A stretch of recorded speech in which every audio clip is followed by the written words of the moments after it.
ಮೋಹನ್ ಭಾಗವತ್ ಹೇಳೋದು ಪ್ರಿಯಾಗೆ ಅಂದ್ರೆ ನನ್ನ ಹೆಸರು ಹೇಳಿಲ್ಲ, ಅವ್ರಿಗೆ ಗೊತ್ತಾಗಲ್ಲ, ನಮ್ಗೆ ರಿಜಿಸ್ಟ್ರೇಷನ್ ಅವಕಾಶ ಇಲ್ಲ ಅಂತ ಹೇಳ್ತಾರೆ. ನಾನು ಮಾತು ಕೊಡ್ತಾ ಇದ್ದೀನಿ ನೋಡಿ, ಇವತ್ತಿಲ್ಲ ನಾಳೆ ರಿಜಿಸ್ಟರ್ ಆಗೇ ಇರಬೇಕು, ಆಗ್ತದೆ, ನಾನು ಮಾಡಿಸ್ತೀನಿ. Home minister of the country Amit Shah ಅವರು ಎದ್ದಿಂತಿ ಹೇಳ್ತಾರೆ, ಈಗ ಇತ್ತೀಚೆಗೆ ಅಂಬೇಡ್ಕರ್ ಅವರ ಹೆಸರು ತಗೊಳ್ಳೋದು ಫ್ಯಾಷನ್ ಆಗ್ಬಿಟ್ಟಿದೆ. ಇಷ್ಟು ಬಹುಶಃ ನೀವು ಅಂಬೇಡ್ಕರ್ ಅವರ ಹೆಸರು ಬದಲು ನೀವು ದೇವರ ಹೆಸರನ್ನ ಸ್ಪರ್ಶಿಸಿದ್ರೆ ಎಷ್ಟೊಂದು ಬಹುಶಃ ನಿಮಗೆ ಸ್ವರ್ಗ ಸಿಗ್ತದೆ. ಅಂಬೇಡ್ಕರ್ ಅವರ ದೇವರ ಹೆಸರು ಹೇಳಿದ್ರೆ ನನ್ಗೆ ಸ್ವರ್ಗ ಸಿಗ್ತದೋ ಗೊತ್ತಿಲ್ಲ ಅಪ್ಪ, ಅಂಬೇಡ್ಕರ್ ಅವರ ಹೆಸರು ಹೇಳಿದ್ರೆ ಈ ಜನ್ಮದಲ್ಲಿ ನನಗೆ ಒಂದು ಸ್ವಾಭಿಮಾನದ ಬದುಕನ ಸಿಗ್ತದೆ. 22 ವರ್ಷ ನಮ್ಮ ದೇಶದ ಬಾವುಟ ಅವರು ಕಚೇರಿನಲ್ಲಿ ಹಾರಿಸಿಲ್ಲ, ಅವರು ನಮ್ಮ ದೇಶಭಕ್ತಿ ಮೊನ್ನೆ ಚಿಕ್ಕಬಳ್ಳಾಪುರಲ್ಲಿ ಏನಾಯ್ತು ಅಂದ್ರೆ, ನಾವು ಇಷ್ಟೆಲ್ಲ ಪ್ರಶ್ನೆ ಕೇಳಿದ್ರೆ ಮೋಹನ್ ಭಾಗವತ್ ಅವರೇ ಬಂದು ಬೆಂಗಳೂರಿಗೆ ಉತ್ತರ ಕೊಡಬೇಕು. ವಿಶಾಲ್ ಅವರು ನನಗೆ ಕಳೆದ 8 ವರ್ಷದಿಂದ ಪರಿಚಯ ಆಗಿದೆ. ಅವರು ಇವು ಲೇಖಕರಂತ ನನಗೆ ಗೊತ್ತಾಗಿದ್ದು ಇತ್ತೀಚೆಗೆ, ಅಂದರೆ ನಾನು ಪತ್ರಕರ್ತರಾಗೆ ಅವು ನೋಡ್ತಾ ಇದ್ದೆ. ಇದು ಯಾಕೆ ನನಗೆ ಇಲ್ಲಿ ಬರಬೇಕು ಅನಿಸ್ತು ಅಂದ್ರೆ, ಒಂದು ಅಫ್ಕೋರ್ಸ್ ಟಾಪಿಕ್, ಇನ್ನ ಒಂದೇನಂದ್ರೆ, ನಾನು ಒಂದು ಕಾರ್ಯಕ್ರಮವನ್ನ ನನ್ನ ಇಲಾಖೆಯಲ್ಲಿ ಮಾಡ್ತಾ ಇದ್ದೀನಿ, ಲೋಕಲ್ ಎಕನಾಮಿಕ್ ಆಕ್ಸಿಲರೇಷನ್ ಪ್ರೋಗ್ರಾಮ್ ಅಂತ, ITBT ನಲ್ಲಿ ಹಿಂದಿನ ಬಜೆಟ್ ನಲ್ಲಿ ಅನೌನ್ಸ್ ಮಾಡ್ತಾ ಇದ್ದೀನಿ. ಅದ್ರ ಉದ್ದೇಶ ಏನಪ್ಪಾ ಅಂದ್ರೆ, Bengaluru contributes close to around 40% of the state's GDP. 40% GDP state ಬೆಂಗಳೂರಿಂದ. ದ ನೆಕ್ಸ್ಟ್ ಕ್ಲೋಸೆಸ್ಟ್ ಡಿಸ್ಟ್ರಿಕ್ಟ್ ಯಾವ್ದು ಬರುತ್ತೆ ಅಂದ್ರೆ ನಿಮ್ ದಕ್ಷಿಣ ಕನ್ನಡ, 5.4%. ವ್ಯತ್ಯಾಸ ನೋಡಿ, 40% ಅಲ್ಲಿ 5.4%. ಆಗ ನಾನು ನಮ್ಮ ಎಕನಾಮಿಕ್ ಸರ್ವೆ ರಿಪೋರ್ಟ್ ಅವೆಲ್ಲ ಕೂಡ ನಾನು ಸ್ವಲ್ಪ ಅಧ್ಯಯನ ಮಾಡಬೇಕಾದಾಗ ನನ್ನ ನೋವು ಏನಾಯ್ತು ಅಂದ್ರೆ, ಕರಾವಳಿ ಪ್ರದೇಶ probably has immense economic and social potential. ಆದರೆ ಈ ಕೋಮಗಲಭೆಗಳಲ್ಲಿ, ಈ ರಿಲಿಜಿಯಸ್ ನರೇಟಿವ್ ನಲ್ಲಿ ನಮ್ಮ ಭಾಗದ ಆರ್ಥಿಕವಾಗಿ ನಾವು ಏನು ಸಾಧಿಸಬಹುದು ಅದಕ್ಕೆ ಹಿನ್ನಡೆ ಆಗ್ತದೆ. The economic potential of the entire region is last out. ಇದು ಯಾಕೆ ಹೇಳ್ತಾ ಇದ್ದೀವಿ ಅಂದ್ರೆ, ಇದರಿಂದಾನೆ ಇದೇನು ನಾವು ರಕ್ತ ಕಣ್ಣೀರು ನಾವು ನೋಡ್ತಾ ಇದ್ದೀವಲ್ಲ, ಅದರಿಂದಾನೇ ಜನ ಬಂಡವಾಳ ಹಾಕಲಿಕ್ಕೆ ಹಿಂದೆ ನೋಡ್ತಾರೆ. ನಾನು ಹಲವಾರು ಬಾರಿ ನಾನು ಹೇಳಿದಾಗೆ ಲೋಕಲ್ ಎಕನಾಮಿಕ್ ಆಕ್ಸಿಲರೇಷನ್ ಪ್ರೋಗ್ರಾಮ್ ಇದೇನಪ್ಪಾ ಅಂದ್ರೆ, ಪ್ರತಿ ಡಿಸ್ಟ್ರಿಕ್ಟ್ ನಲ್ಲಿ ನಾವು ಯಾವ ರೀತಿ ಸ್ಟೇಟ್ GDP-ಗೆ ಕಾಂಟ್ರಿಬ್ಯೂಟ್ ಮಾಡಬಹುದು ಅಂತ ಒಂದು ಪ್ರಯೋಗ ಮಾಡ್ತಾ ಇದ್ದೀವಿ. ದಕ್ಷಿಣ ಕನ್ನಡ, ಉತ್ತರ ಕನ್ನಡದಲ್ಲಿ ನಾವು ಹೋಗಿ ಬಂಡವಾಳ ಹಾಕಬೇಕು ಅಂತ ನಾವು ಕೇಳ್ಕೊಂಡಾಗ ಜನ, ಇಲ್ಲ ಸರ್ ಅಲ್ಲಿ ಜನರು ಮಾತ್ರ ಬಹಳ ಚೆನ್ನಾಗಿದ್ದಾರೆ, ಬುದ್ಧಿವಂತರಿದ್ದಾರೆ, ಪ್ರಬುದ್ಧರಿದ್ದಾರೆ, ಆದ್ರೆ ಬಂಡವಾಳ ಹಾಕಿ ಅಂದ ತಕ್ಷಣ ಸ್ವಲ್ಪ ಯೋಚನೆ ಮಾಡ್ತಾರೆ. ಅಲ್ಲಿನ ಮಾನವ ಸಂಪನ್ಮೂಲ ಬಗ್ಗೆ ಯಾರಿಗೂ ಅನುಮಾನ ಇಲ್ಲ. ನಾವು ಯಾವಾಗ IT ಕಂಪನಿಗೆ ಹೇಳ್ತೀನಿ, ಸರ್ ಇವಾಗ ಇನ್ವೆಸ್ಟ್ ಮಾಡಿ ಅಥವಾ ಅಲ್ಲಿ ಹೋಗ್ಬೇಕು ಅಂತ ಹೇಳಿದಾಗ, all that is fine, Priya. I am ready to invest. But tomorrow, when my employee or employees wear jeans and go to a lounge, wear jeans and go to any of the restaurants, will you assure me their security? ಅಂದರೆ ಯಾವ ಮಟ್ಟಿಗೆ ಜನ ಯೋಚನೆ ಮಾಡ್ತಾ ಇದ್ದಾರೆ ನೋಡಿ. ನಮಗೆ ಬೇಕಾಗಿರೋದೇನು? ಆರ್ಥಿಕ ಹಾಗೂ ಸಾಮಾಜಿಕ ಸಮಾನತೆ. ಆ ನಿಟ್ಟಿನಲ್ಲಿ ನಾವು ಕೆಲಸ ಮಾಡಬೇಕು ಅಂದ್ರೆ ಆ ವಾತಾವರಣ ಕೂಡ ಇರಬೇಕು ಅಲ್ಲ. ನಾವು ಸಂವಿಧಾನದ ಪೀಠಿಕೆಯನ್ನ ಬೋಧನೆ ಅಂತೂ ನಾವು ಮಾಡ್ತಾ ಇರ್ತೀವಿ, ಆದ್ರೆ ಅದು ನಿಜವಾಗ್ಲೂ ಅನುಷ್ಠಾನಕ್ಕೆ ತರ್ತಾ ಇದೀವಿ ನಾವು ಅಸೆಂಬ್ಲಿ ಪ್ರಾರಂಭ ಆದ ತಕ್ಷಣ ಮೊದಲನೇದು ಒಂದೇ ಮಾತ್ರ ಆಗುತ್ತೆ. ಒಂದೇ ಮಾತ್ರ ಆದ ತಕ್ಷಣ ಸಂವಿಧಾನದ ಪೀಠಿಕೆಯನ್ನ ನಾವು ಓದ್ತೀವಿ, ಎಲ್ಲರೂ ಓದ್ತೀವಿ.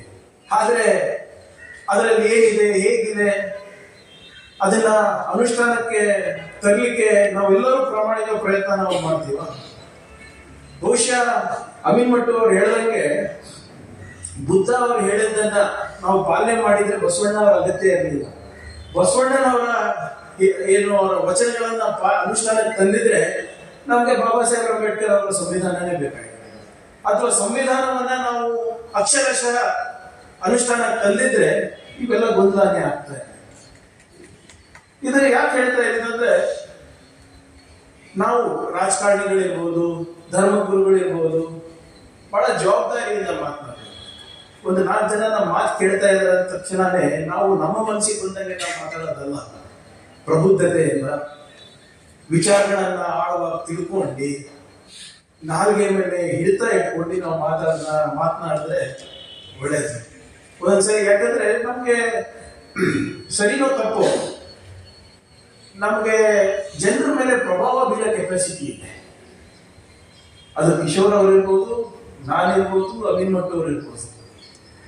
V have the power to influence people. So ಎಲ್ಲಿ ತನಕ ಧರ್ಮಗುರುಗಳು, ರಾಜಕಾರಣಿಗಳು ನಾವು ಪ್ರಬುದ್ಧತೆಯಿಂದ ನಾವು ಮಾತನಾಡೋದಿಲ್ವೋ ಅಲ್ಲಿ ತನಕ ಈ ಸಮಾಜದಲ್ಲಿ ನಾವು ಸೌಹಾರ್ದತೆ ಕಾಣಲಿಕ್ಕೆ ಸಾಧ್ಯ ಇಲ್ಲ. ಎಲ್ಲರೂ ನಮ್ಮ ನಮ್ಮ ರಾಜಕೀಯ ಬೇಳೆ ಬೇಯಿಸ್ಕೊಳ್ಳಿಕ್ಕೆ ನಾನು ಪೊಲಿಟಿಷಿಯನ್ ಅಂತೀನಿ.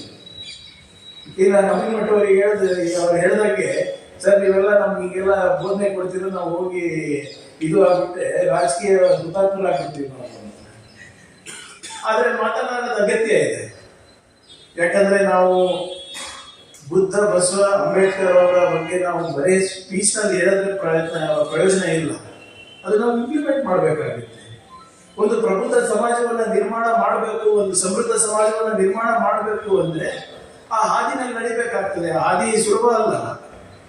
ಇಲ್ಲದ್ರೆ ಏನು ಅರಾಜಕತೆ ಆಗುತ್ತೆ. ಸಮಸ್ಯೆ ಏನ್ ಬರ್ತಾ ಇರೋದಂದ್ರೆ, ಧರ್ಮಗುರುಗಳು, ಕೆಲವು ಧರ್ಮಗುರುಗಳು, ಕೆಲವು ರಾಜಕಾರಣಿಗಳು ಈ ನಮ್ಮ ಗ್ರಂಥಗಳೇನಿದೆ ಅವ್ರದಾದಂತ ಒಂದು ಇಂಟರ್ಪ್ರಿಟೇಷನ್ ತರ್ತಾ ಇದ್ದಾರೆ.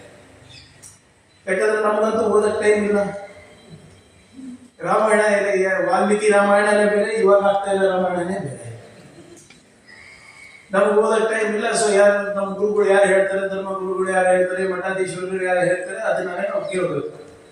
ಆ ಪ್ರವಚನದಲ್ಲಿ ಏನ್ ಹೇಳ್ತಾರೆ ಅದನ್ನ ನಾವು ನೋಡ್ತೀವಿ.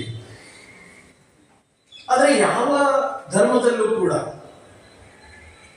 ದ್ವೇಷ ಸಾಧಿಸಬೇಕು ಅಂತ ಎಲ್ಲೂ ಬಂದಿಲ್ಲ.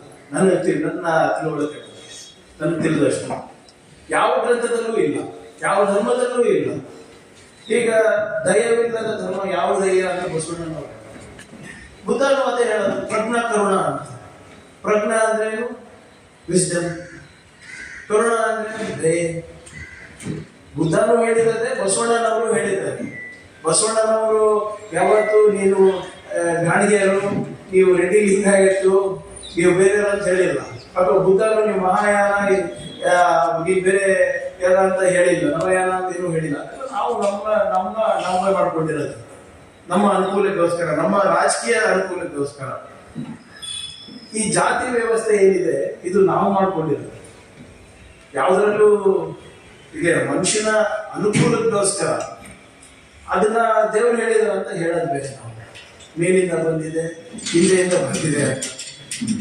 ಆದ್ರಿಂದ ಈ ಧರ್ಮದ ನಶೆ ಏನ್ ಕೊಡ್ತಾ ಇದಾರಲ್ಲ, ನಶೆ ಏನ್ ಕೊಡ್ತಾ ಇದಾರಲ್ಲ ರಾಜಕಾರಣಿಗಳು ಮತ್ತೆ ಕೆಲವು ಧರ್ಮಗಳು, ಇದು ನಿಲ್ಬೇಕು.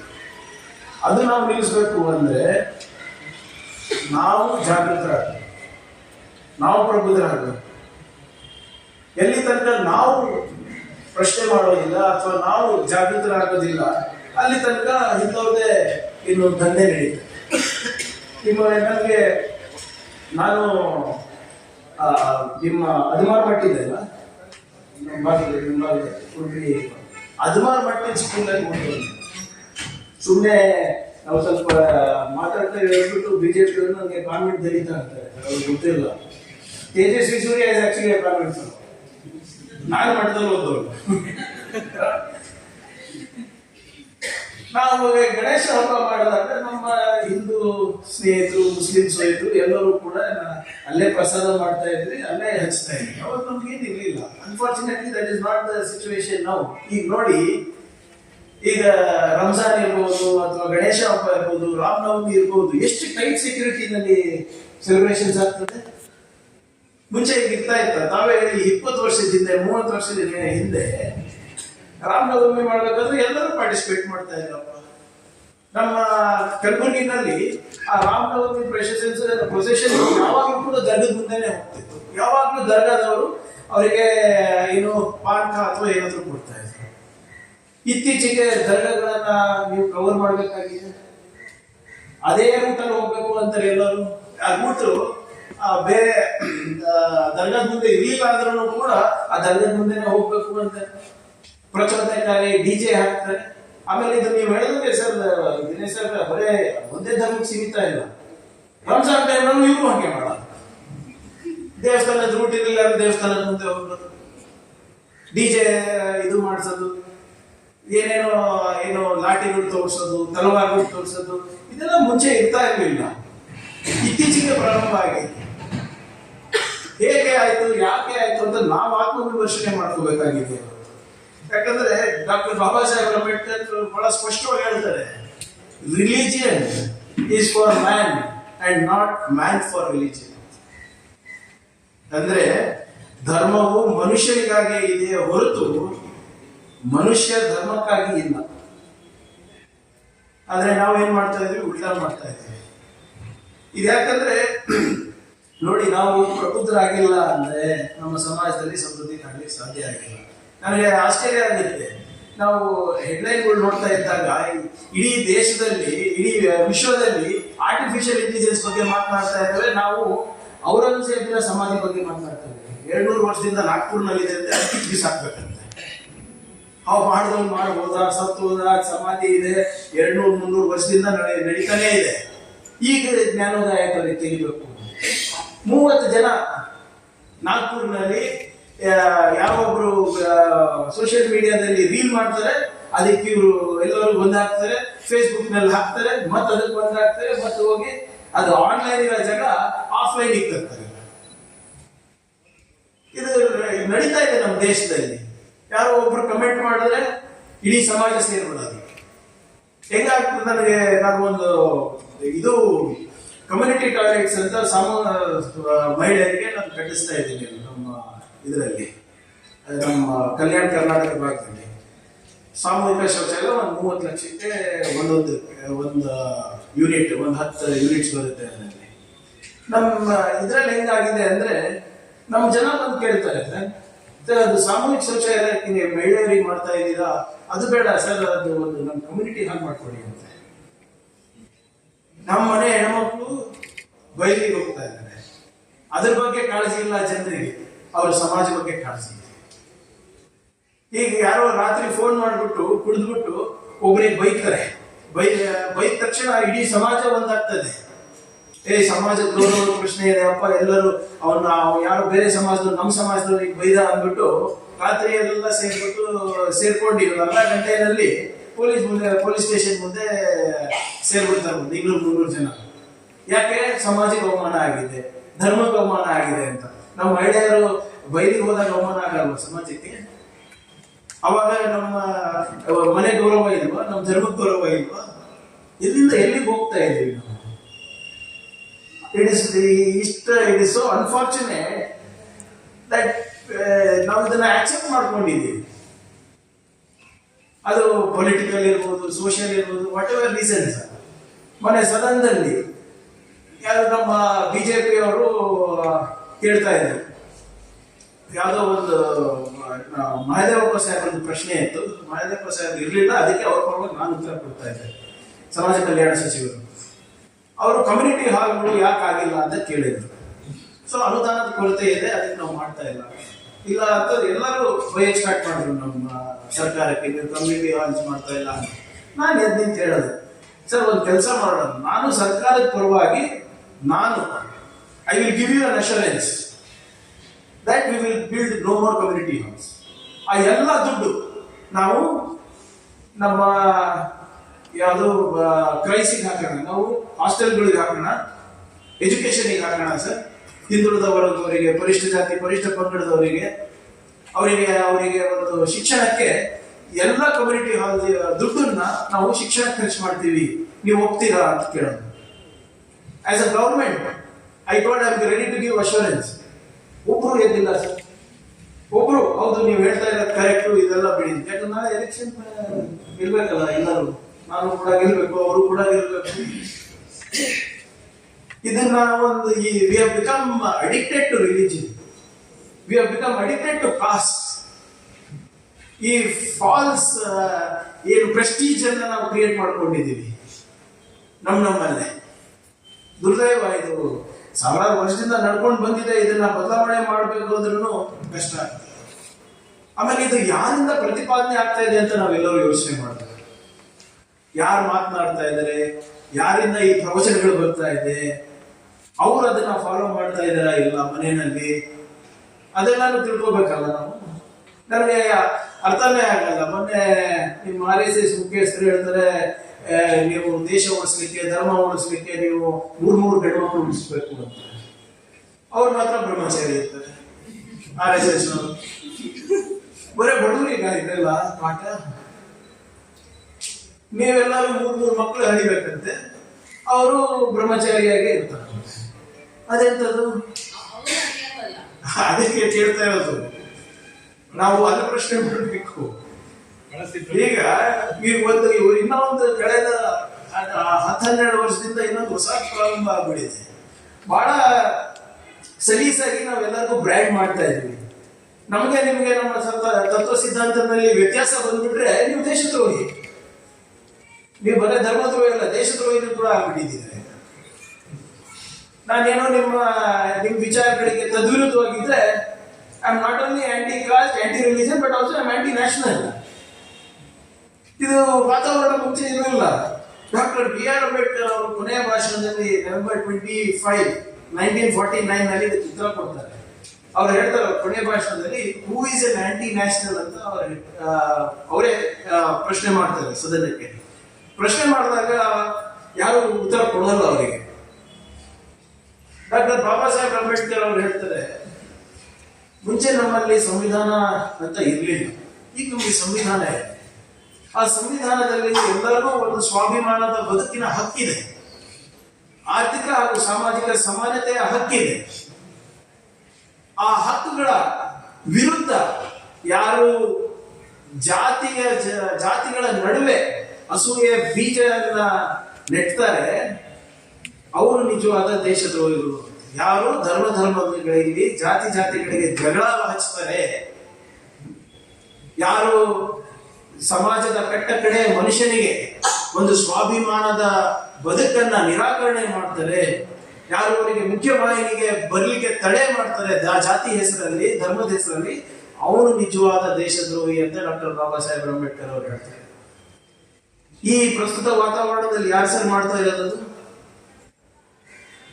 ಯಾರು ಜಾತಿ ಜಗಳ ಹರಿಸ್ತಾ ಇರೋದು? ಯಾರು ಧರ್ಮದ ನಡುವೆ ಜಗಳ ಹರಿಸ್ತಾ ಇರೋದು? ಯಾರು ಸಂವಿಧಾನದ ತದ್ವಿರುದ್ಧವಾಗಿ ಇವತ್ತು ಸಮಾಜದಲ್ಲಿ ಒಂದು ಭಯಭೀತವಾದಂತಹ ವಾತಾವರಣ ತರ್ತಾ ಇರೋದು? And who are these people to give me a certificate, to give you a certificate? ಇವರು ದೇಶಭಕ್ತಿ ಸರ್ಟಿಫಿಕೇಟ್ ಕೊಡ್ತಾರ? ಇವರು ನಮ್ಗೆ ಯಾರು ಅಂತ ಹೇಳ್ಕೊಡ್ತಾರ? ಯಾರು ಮನುವಾದದ ಪ್ರತಿಪಾದನೆ ಮಾಡ್ತಾರೆ ಅವರು ಸಂವಿಧಾನವನ್ನ ಎತ್ತಿ ಹಿಡಿಯೋ ಕೆಲಸ ಮಾಡ್ಲಿಕ್ಕಾಗತ್ತ? ಇದು ಅವರಿಗೆ ಎಷ್ಟು ಅಧಿಕಾರದ ಅಹಂಕಾರ ಬಿಟ್ಟಿದೆ ಅಂದ್ರೆ ನೀವೇ ಯೋಚನೆ ಮಾಡಿ. ಪಾರ್ಲಿಮೆಂಟ್ ನಲ್ಲಿ the home minister of the country Amit Shah ಅವರು ಎದ್ದಿಂತಿ ಹೇಳ್ತಾರೆ, ಈಗ ಇತ್ತೀಚೆಗೆ ಅಂಬೇಡ್ಕರ್ ಅವರ ಹೆಸರು ತಗೊಳ್ಳೋದು ಫ್ಯಾಷನ್ ಆಗ್ಬಿಟ್ಟಿದೆ. ಇಷ್ಟು ಬಹುಶಃ ನೀವು ಅಂಬೇಡ್ಕರ್ ಅವರ ಹೆಸರು ಬದಲು ನೀವು ದೇವರ ಹೆಸರನ್ನ ನೀವು ಸ್ಮರಿಸಿದ್ರೆ ಎಷ್ಟೊಂದು ಬಹುಶಃ ನಿಮಗೆ ಸ್ವರ್ಗ ಸಿಗ್ತಾ ಇತ್ತು. The home minister of the country who suppose to keep the law and order of the country intact, ಅವ್ರು ಹಿಂಗೆ ಪಾರ್ಲಿಮೆಂಟ್ ನಲ್ಲಿ ಹೇಳ್ತಾರೆ ಅಂದ್ರೆ ಅದು ಅಹಂಕಾರ ಅಲ್ವಾ? ಅದಕ್ಕೆ ನಾನು ಹೇಳಿದೆ, ನಮ್ಗೆ ಹಿಂಗೆ ಮಾಧ್ಯಮ ಸ್ನೇಹಿತರಿಗೆ ಕೇಳಿದ್ರು, ಏನ್ ಸರ್ ಅವ್ರು ಹಂಗೆ ಹೇಳ್ತಾ ಇದಾರೆ ಅಂತ. ಅದಕ್ಕೆ ನಾವು ಹೇಳಿದೆ, ಅಂಬೇಡ್ಕರ್ ದೇವರ ಹೆಸರು ಹೇಳಿದ್ರೆ ನನ್ಗೆ ಸ್ವರ್ಗ ಸಿಗ್ತದೋ ಗೊತ್ತಿಲ್ಲ ಅಪ್ಪ, ಅದೇ ಅಂಬೇಡ್ಕರ್ ಅವರ ಹೆಸರು ಹೇಳಿದ್ರೆ ಈ ಜನ್ಮದಲ್ಲಿ ನನಗೆ ಒಂದು ಸ್ವಾಭಿಮಾನದ ಬದುಕನ್ನ ಸಿಗ್ತದೆ.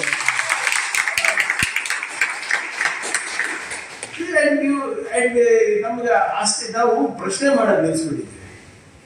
ಡಾಕ್ಟರ್ ಬಾಬಾ ಸಾಹೇಬ್ ಅಂಬೇಡ್ಕರ್ ಅದನ್ನು ಹೇಳ್ತಾರೆ, man who does not know history cannot create history ಅಂತ. ಓದ್ಲಿ, ಇವರೆಲ್ಲ ಇತಿಹಾಸ ಓದ್ಕೊಳ್ಳಿ. ನಮ್ಮ ಇತಿಹಾಸನೂ ಓದಿ, ಅವ್ರ ಇತಿಹಾಸನೂ ಓದಿ. ಯಾವ ಸಂಘಟನೆ, RSS ಅಂತ ಸಂಘಟನೆ 52 ವರ್ಷ ನಮ್ಮ ದೇಶದ ಬಾವುಟ ಅವರು ಕಚೇರಿನಲ್ಲಿ ಹಾರಿಸಿಲ್ಲ. ಅವರು ನಮ್ಮ ದೇಶಭಕ್ತಿ ಇದು ಹೇಳ್ತಾರ, ಪಾಠ ಹೇಳ್ತಾರ. 52 years they did not hoist the Indian national flag. ಆಮೇಲೆ ಅದೇನೋ ಹೊಸದಾಗಿ ನೂತನವಾಗಿ ಏನೇನೋ ಮಾಡ್ತಾನೆ ಇರ್ತಾರೆ. ಈ ನನಗೆ ಆಶ್ಚರ್ಯ ಏನಾಯ್ತು, ಅಫ್ಕೋರ್ಸ್ ನನಗೂ ಸ್ವಲ್ಪ ಇತ್ತೀಚೆಗೆ ಜ್ಞಾನೋದಯ ಆಯ್ತು.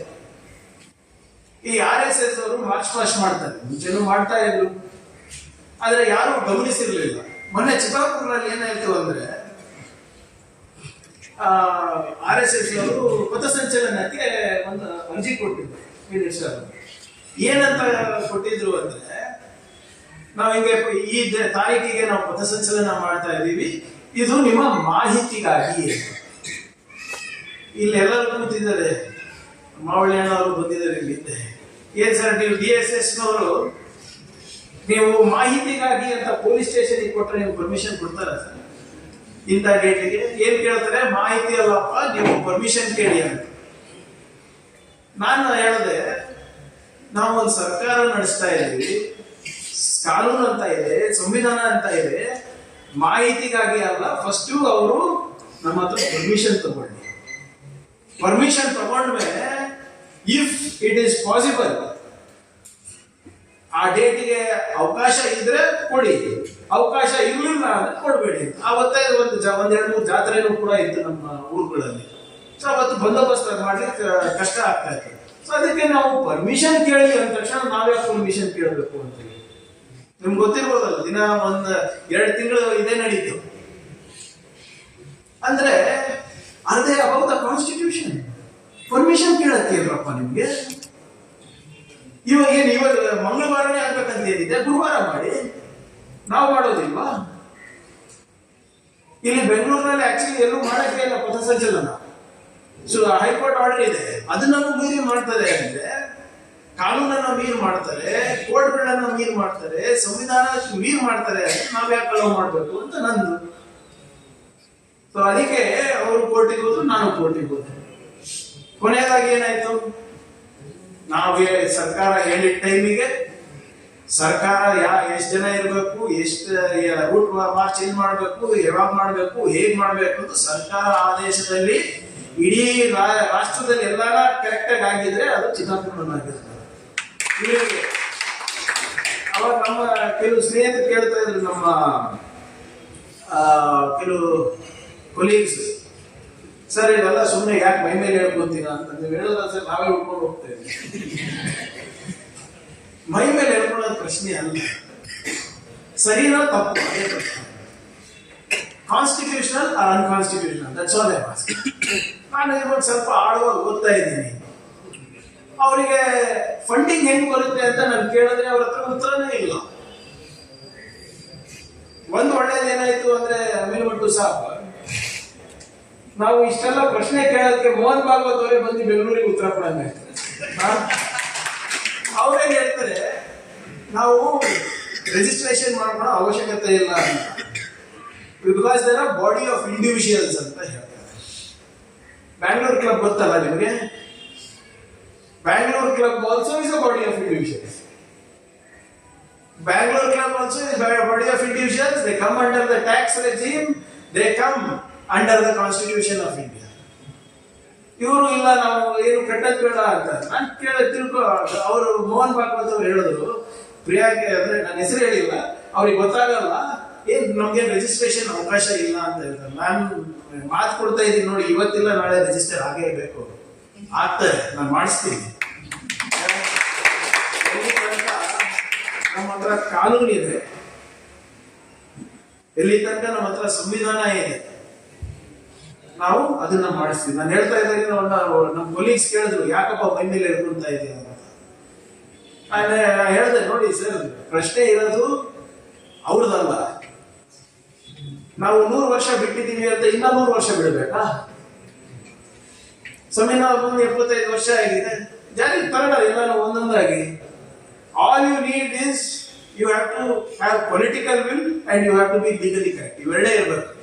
ಇವೆರಡೇ ಇದ್ರೆ ಇಂಥ ಕೋಮುವಾದಿ ಸಂಘಟನೆಗಳಿರ್ಬೋದು, ಯಾವ್ದೇ ಇರ್ಬೋದು, ಅದು RSS ಇರ್ಬೋದು, HDPI ಇರ್ಬೋದು, ಬೇರೆ ಯಾವ್ದನ್ನ ಇರ್ಬೋದು, ನಾವು ಬಗ್ಸ್ಲಿಕ್ಕೆ ಸಾಧ್ಯ ಆಗುತ್ತೆ. All you have to do is you have to be constitutionally correct and you have to be legally correct and more importantly ನಿಮಗೆ ರಾಜಕೀಯ ಇಚ್ಛಾಶಕ್ತಿ ಇರಬೇಕು. ರಾಜಕೀಯ ಇಚ್ಛಾಶಕ್ತಿ ಇದ್ರೆ ನಾವು ಇದು ಮಾಡಬಹುದು. ಈಗ ಇವರೆಲ್ಲ ಇಷ್ಟೆಲ್ಲ ಹೇಳ್ತಾ ಇದಾರಲ್ಲ, ಅವ್ರ ಬಂದು ಹೇಳಿದ್ರು ನಮ್ಗೆ ನಾವು ಯಾರ ಹತ್ರನು ಡೊನೇಷನ್ ತಗೊಳಲ್ಲ, ಬರೀ ಗುರುದಕ್ಷಿಣೆ ತಗೋತೀವಿ. ನನಗೆ ಆಶ್ಚರ್ಯ ಆಯ್ತು. ಆಯ್ತಪ್ಪ, ಗುರುದಕ್ಷಿಣೆ ಅಂದ್ರೆ ಏನು ಅಂತ ನಾನು ಸ್ವಲ್ಪ ನೋಡಿದೆ. ಅವ್ರದೆಲ್ಲ ಹಿಂದೆ ಗೋವಾಲ್ಕರ್ ಅವ್ರದ್ದು, ನಿಮ್ಮ ವೀರ್ ಸಾವರ್ಕರ್, ಇವ್ರದೆಲ್ಲ ಪುಸ್ತಕಗಳನ್ನ ಓದ್ತಾ ಇದ್ದೀನಿ. ಅವಾಗ ಗುರು ಅಂದ್ರೆ ಯಾರು ಅಂದ್ರೆ ಅವರ ಧ್ವಜದ ಹೆಸರಿನಲ್ಲಿ ದುಡ್ಡು ತಗೋತಾರೆ. ಅಂದ್ರೆ ನಾಳೆ ನಾನು ನೀಲಿ ಧ್ವಜ ಹಾಕ್ಬಿಟ್ಟು ಅದು ನನ್ನ ಗುರು ಅಂದ್ಬಿಟ್ಟು ನಾನು ದುಡ್ಡು ತಗೊಳಕ್ ಬಿಡ್ತದ ಸರ್ಕಾರ? How is that possible? ಇವ್ರದ್ದು ಒಂದು ನೆಟ್ವರ್ಕ್ ಮಾಡಿಬಿಟ್ಟಿದ್ದಾರೆ.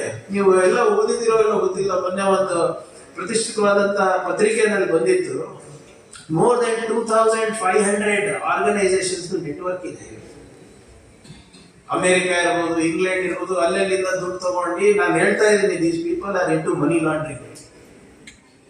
ಇವ್ರಿಗೆ ಎಲ್ಲಿಂದ ಬರ್ತಾ ಇದೆ ಸರ್ ಇಷ್ಟು ದುಡ್ಡು? ಹೇಗ್ ಬರ್ತಾ ಇದೆ? ಇವರು ನಾವೆಲ್ಲರೂ ಒಳ್ಳೆ ನಾಗರಿಕರಾಗಬೇಕಂತೆ, ನಾವು ಇನ್ಕಮ್ ಟ್ಯಾಕ್ಸ್ ಕಟ್ಟಬೇಕು, ನೀವು ಇನ್ಕಮ್ ಟ್ಯಾಕ್ಸ್ ಕಟ್ಟಬೇಕು, ಅವರು ಫ್ರೀ ಫಾಲ್ ಆಗ. ಅದೇಗೆ ಸಾಧ್ಯ ಇರ್ತದೆ? ಇದೆಲ್ಲ ನಾವು ಪ್ರಶ್ನೆ ಮಾಡಿಲ್ಲ ಅಂದ್ರೆ ಕಷ್ಟ ಆಗುತ್ತೆ.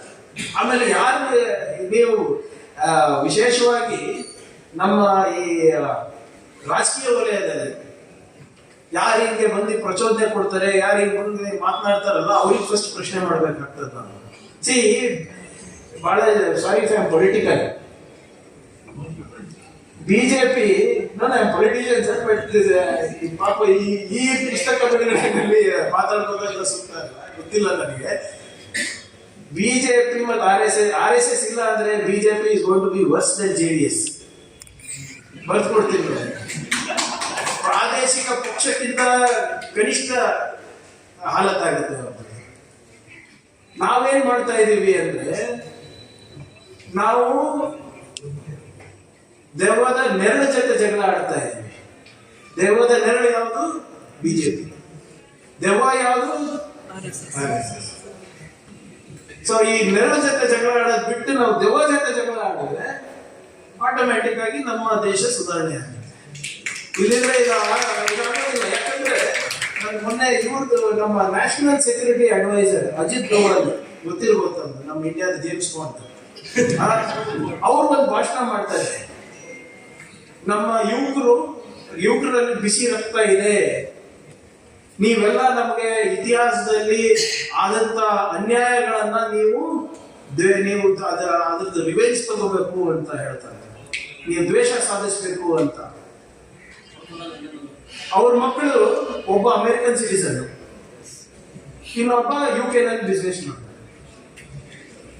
ಯಾರ್ಯಾರು ಇವತ್ತು ಕೇಸರಿ ಶಾಲ್ ಹಾಕೊಂಡು ನಮ್ಮ ಬಿಜೆಪಿ ನಾಯಕರು ಎಲ್ಲರೂ ಮಾತನಾಡ್ತಾರಲ್ಲ, ಟೇಬಲ್ ಕುಟ್ಟಿ ತಟ್ಟಿ ಧರ್ಮದ ಬಗ್ಗೆ, ಅವ್ರ ಮಕ್ಕಳು ಎಷ್ಟು ಜನ ಗೋಮೂತ್ರ ಕುಡಿತಾರೆ ಬೆಳಿಗ್ಗೆ ಎದ್ದು? ಅವ್ರು ಯಾರು ಗೌಶಾಲೆಗೆ ಹೋಗ್ತಾರೆ? ಅವ್ರು ಯಾರು ಧರ್ಮದ ರಕ್ಷಣೆಗೆ ಶಾಲ್ ಹಾಕೊಂಡು ತ್ರಿಶೂಲ ಇಟ್ಕೊಂಡು ಕತ್ತಿ ಇಟ್ಕೊಂಡು ಬೀದಿಗಿಳಿತಾರೆ? ಎಲ್ಲರೂ ಕೂಡ ಒಳ್ಳೊಳ್ಳೆ ಫಾರಿನ್ ಅಲ್ಲಿ ಹೋಗ್ತಾ ಇದ್ದಾರೆ, ಒಳ್ಳೆ ಬಿಸ್ನೆಸ್ ಮಾಡ್ತಾ ಇದ್ದಾರೆ, ನವೋದ್ಯಮಗಳ ಪ್ರಾರಂಭ ಮಾಡಿದರೆ, ಇಂಡಸ್ಟ್ರಿಯಲಿಸ್ಟ್ ಆಗಿದ್ದಾರೆ. ಧರ್ಮ ರಕ್ಷಣೆ, ಗೋ ರಕ್ಷಣೆ ಎಲ್ಲರೂ ಕೂಡ ಯಾರಿಗೆ ಬಿಟ್ಟಿರೋದು? ಬಡವರ ಮಕ್ಕಳಿಗೆ.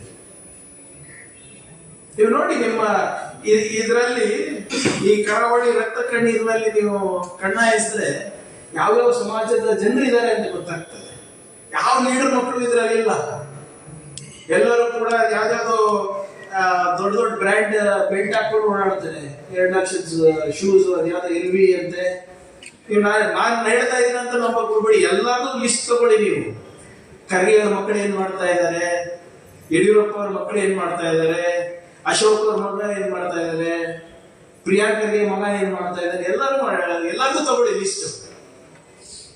ಆಮೇಲೆ ನಮ್ಮ ನುಡಿ ಮತ್ತೆ ನಮ್ಮ ನಡೆಯನ್ನ ಕಂಪೇರ್ ಮಾಡಿ, ಅಷ್ಟೇ ಕೇಳ್ತಾ ಇರೋದು. ನಾನು ಬಹಳ ಕ್ಲಿಯರ್ ಆಗಿದ್ದೀನಿ. ನನ್ನ ಮಕ್ಕಳಿಗೆ ನಾನು ಏನು ಬಯಸ್ತೀನೋ ಅದೇ ನಾನು ನಿಮ್ಮ ಮಕ್ಕಳಿಗೂ ಬಯಸೋದು.